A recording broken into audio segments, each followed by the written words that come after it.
Marcus hadn't planned to stop at the diner. He only pulled over because his service dog, Ranger, needed water.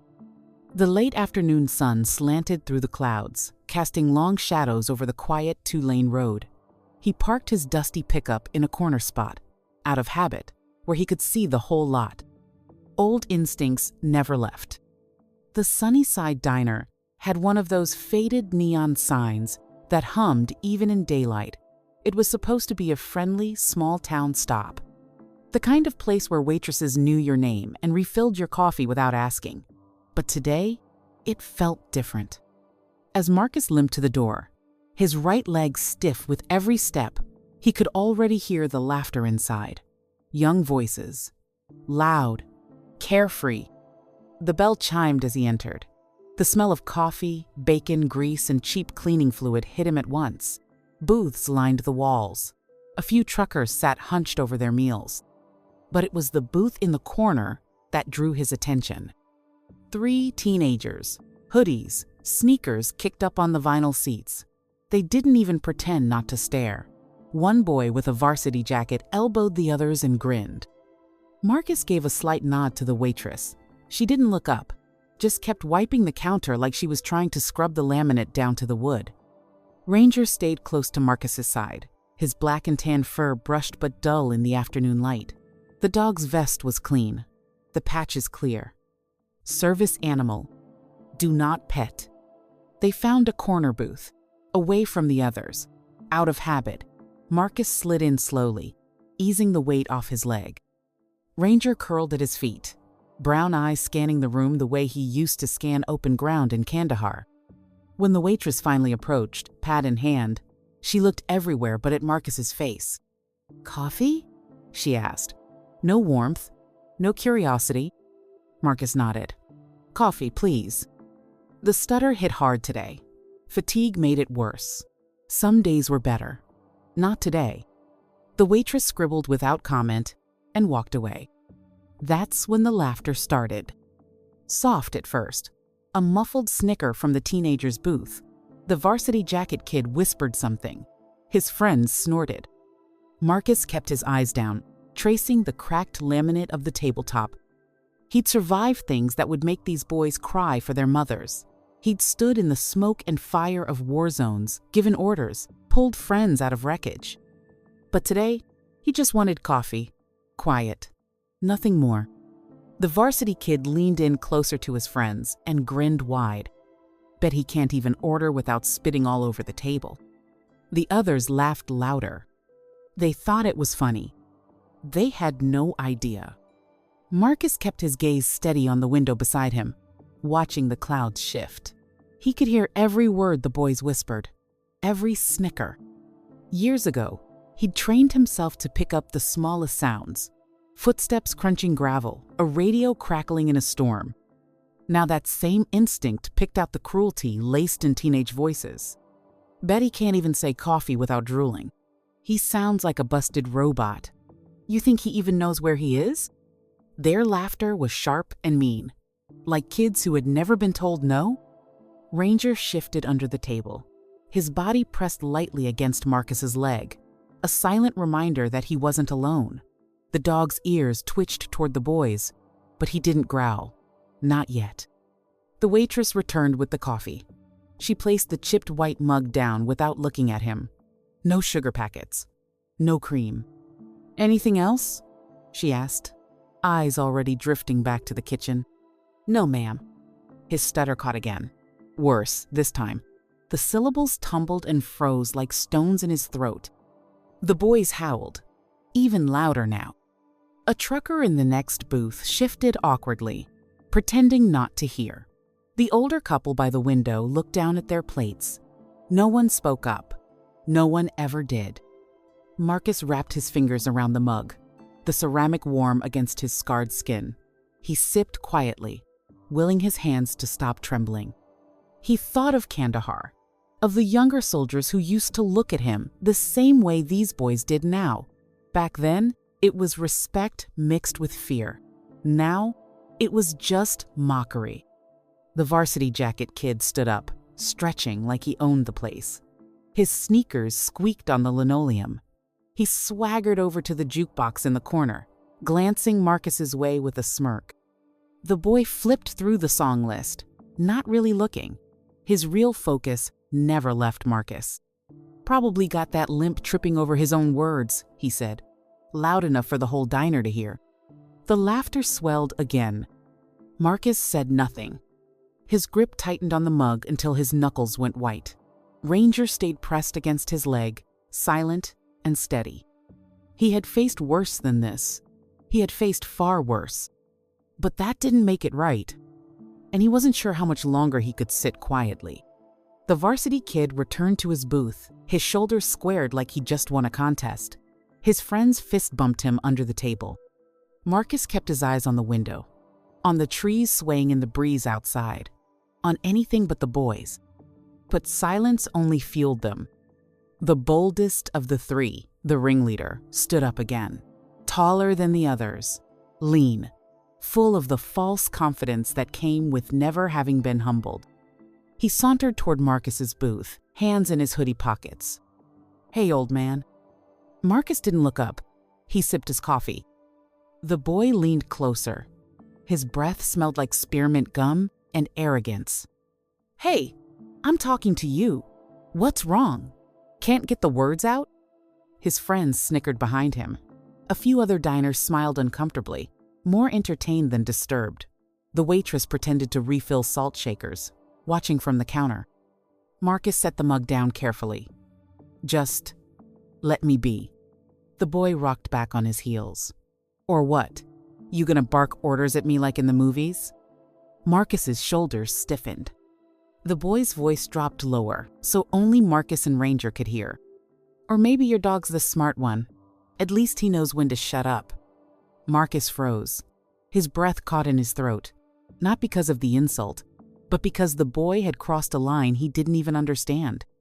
Ranger was not a pet, not just a companion. He was the reason Marcus made it through the nights when the memories got too loud, when the explosions came back in dreams, when the weight of the past crushed the air from his lungs. The boy smirked, mistaking silence for surrender. "You shouldn't even be out in public, man. We're trying to eat. You're scaring people." He reached down, fingers brushing Ranger's vest. "What's with the mutt anyway? Probably fake, like you." That was it. Marcus's hand shot out, fast as it ever was in combat. He seized the boy's wrist before it could pull away. His grip tightened like steel. "Let him go." The boy's smugness faltered. His friends stopped laughing. The varsity kid yanked his arm, but Marcus didn't release him. Years of age had not erased years of training. "Hey, let me go, man." Marcus's eyes were cold now, calm, unyielding. "You do not touch him." The room fell silent. Even the waitress froze. For the first time, the boys realized they might have underestimated the wrong man. The ringleader jerked his wrist again, but Marcus's grip was unyielding. Not crushing, just firm. A silent message. Enough. His friends watched, unsure whether to jump in or stay seated. The smirks were gone now. "Let me go, freak," the boy hissed. "You can't touch me. I'll call the cops." Marcus released his wrist, slow and controlled. Years ago, he might have barked a command, might have reacted quicker than thought. Now, he simply let the kid step back on his own. But the damage was done. The boy's bravado cracked. His face flushed red. He glanced at his friends, desperate to reclaim the upper hand. "You think grabbing me makes you tough?" He barked a sharp laugh. "You're just some washed-up cripple hiding behind a dog." The words hit the air like a slap. The waitress gasped audibly. A fork clattered onto a plate at another table. Ranger let out a low, guttural growl. Not loud, but enough. The sound of loyalty, of warning. The varsity kid, sensing the attention shifting, doubled down. He pointed at Marcus, addressing the whole diner now. Why's no one saying anything? Look at him, limping around, stuttering like a drunk, probably begging for sympathy checks. Guys like this make the rest of us pay for their pity party. Silence stretched long and uncomfortable. No one came to Marcus's defense. Not the waitress, not the truckers, not even the older couple by the window. Marcus inhaled slowly, keeping his breath even. They don't know. They don't need to know. Let it pass. But then, the boy crossed the final line. He took a bold step forward and kicked Ranger's water dish, sending it skittering across the floor. The tin dish clanged loudly before coming to a rest against the wall. Water spread in a thin, shining sheet. "Clean up your mess, old man." Marcus's heart slammed against his ribs. Not from fear, from restraint. Ranger didn't move. He kept his eyes on Marcus, awaiting a command that didn't come. For a long moment, the only sound in the diner was the faint hum of the neon sign outside. Then the door behind the varsity kid swung open with a sharp clang. Boots stepped inside, heavy, purposeful. A voice spoke, low and firm. "Jason, what exactly do you think you're doing?" The boy froze mid-turn. His bravado drained from his face like water. "Dad," he croaked. Every head in the diner turned. The sheriff stood in the doorway, tan uniform pressed crisp, badge gleaming, and a face that had just aged 10 years as he took in the scene. The sheriff's gaze swept the room, the overturned water dish, the service dog, the teenage boy standing stiff with panic, and finally, Marcus. His eyes settled on the dog tags glinting beneath Marcus's jacket, half hidden but unmistakable to anyone who knew what to look for. "Jason," the sheriff said, voice tight. "Answer me. What are you doing?" He grabbed me. He's crazy," Jason blurted, pointing at Marcus. "I was just telling him to keep his dog out of the way." The sheriff didn't look at his son. His eyes remained locked on Marcus. "Sir," he said carefully, "are those yours?" Marcus nodded once. "Yes." The sheriff stepped forward. As he approached, his posture changed, not as an officer, but as a man recognizing something far deeper than authority. "May I?" he asked. Marcus lifted the dog tags free of his collar and let them fall into view. The sheriff leaned down slightly, reading the inscription. His breath caught audibly. "Sergeant Marcus Hale," he read. "3rd Battalion, Echo Company." A long pause. The name sank into the air, like a dropped weight. The sheriff straightened, his face pale beneath the brim of his hat. His mouth opened, closed. Then finally he spoke. "My brother," he said quietly. "Sergeant Hale pulled my brother from a burning Humvee outside Kandahar, carried him under fire for 2 miles when no one else could." The words rippled through the diner. Even the waitress froze mid-step, salt shaker in hand. Jason's face drained of color. "That's not—" "It is," the sheriff cut him off. "That limp, that stutter. You think they're weakness? They're the marks of a man who kept fighting when most would have given up." The boy's bravado collapsed. His arms fell to his sides. Marcus didn't speak. He didn't need to. The truth had already begun shifting the weight in the room. And everyone who had laughed, suddenly, wasn't laughing anymore. The sheriff turned away from his son and addressed the entire diner. His voice was steady, but there was a sharp edge beneath it now. "You all heard him," he said. "Sergeant Marcus Hale. Not just a veteran, not just a man passing through your town. The man who saved my brother's life when no one else could." Murmurs rippled through the room. The truckers straightened in their booths. The older couple exchanged wide-eyed glances. Even the waitress, who had kept her distance until now, lowered her head in shame. Jason swallowed hard. "Dad, I didn't know." The sheriff snapped his head toward his son. "You didn't want to know." His voice was sharp as gravel. "You saw a man with scars and a stutter, and decided he was beneath you. You mocked him because it was easy, because you thought no one would stop you." Jason's face crumpled. His friends shrank in their booth, cheeks flushing deep red. The sheriff stepped closer to Marcus. "Sergeant Hale, I owe you an apology. My family owes you a debt we can never repay." Marcus stayed silent, eyes steady but unreadable. Ranger, sensing the shift, relaxed his tense posture but remained alert. The sheriff turned back to his son. "Jason, you're going to apologize. Not just a quick sorry, a real one. And starting tomorrow, you'll be reporting to the veterans' home every day after school. You'll work with the men and women who gave you the freedom to sit in diners and make stupid choices. And if Sergeant Hale allows it, you'll assist him and Ranger directly." Jason's mouth opened, but no sound came out. His friends looked like they wanted to sink into the floor. "Yes, sir," Jason finally whispered. The sheriff's voice softened, but the weight of it remained. "You're lucky you can learn this lesson with words. Others have learned it with blood." The room was quiet now. Not awkward, not uncomfortable. Respectful. For the first time that afternoon, Marcus wasn't the object of mockery. He was the standard, the reminder, the man who had flipped the power without raising his voice. Jason's shoulders sagged beneath the weight of his father's words. The smug confidence he wore like armor earlier had shattered completely. He stepped forward, head bowed. His hands trembled as he spoke. I'm sorry, sir. I didn't know who you were. I didn't know what you'd done. I swear I didn't." Marcus studied him for a long, silent moment. His gaze wasn't angry. It wasn't even disappointed. It was the look of a man who had seen generations of young people like Jason, eager to judge but slow to understand.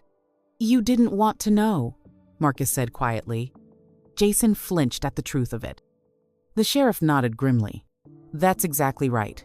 He turned to the waitress and the diners who had watched everything unfold without stepping in. "And none of you wanted to know either." The waitress opened her mouth, but no words came out. She lowered her gaze to the floor. The truckers stared into their empty plates. "You all laughed," the sheriff continued. "You let my son humiliate a man who has given more for this country than most people could imagine." No one argued. No one tried to defend themselves. Jason's friends slipped out of the booth and hurried toward the exit, faces burning with shame. But the sheriff's voice stopped them cold.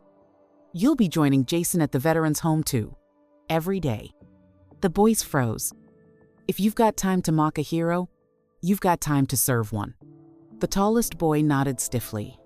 The other muttered, "Yes, sir," without looking up. The sheriff turned back to Marcus. His posture shifted again, not the rigid stance of law enforcement, but the respectful bearing of a man acknowledging a superior in character, if not in rank. "If there's anything else we can do, Sergeant Hale, just say the word." Marcus glanced down at Ranger, whose steady brown eyes seemed to approve of the unfolding justice. "No," Marcus said softly. "This is enough." But his words carried the weight of a battlefield verdict. The sheriff gave a single, respectful nod and stepped aside, making room as the waitress hurried forward.